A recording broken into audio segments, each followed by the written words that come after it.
You may see more ants at first after placing bait stations, and that is usually part of the bait working rather than a sign it failed. When ants discover a bait, they recruit nestmates and increase visible activity as workers collect and carry the toxic bait back to the nest, where it will be shared and kill the colony. Use bait stations designed for the target species and place them along ant trails, near entry points, and close to where food or moisture accumulates. Avoid spraying insecticide near the stations because that repels foragers and prevents transfer. Monitor stations daily for the first week and then every 2 to 3 days, noting reductions in fresh foraging and the amount of bait removed.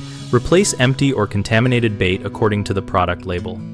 Be patient, because many slow-acting baits rely on delayed toxicity, so transported bait reaches queens and brood, and that may take several days to weeks depending on colony size and species.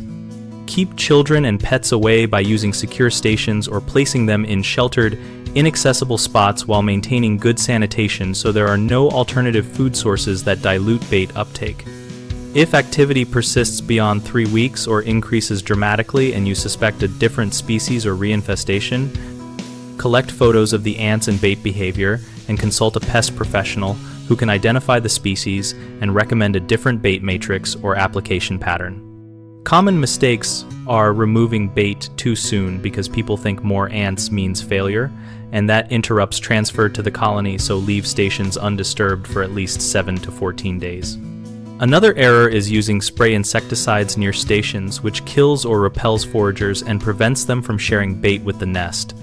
Stop sprays around bait sites, and instead use targeted treatments only after identification. A third issue is assuming one bait fits all ants when different species prefer sugar, protein, or oil baits.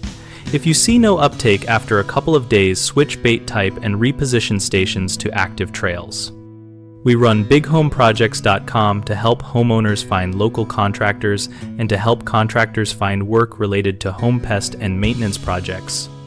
On our site, we also host a discussion community where we and other members exchange field observations, baiting tips, and photos to help each other solve problems.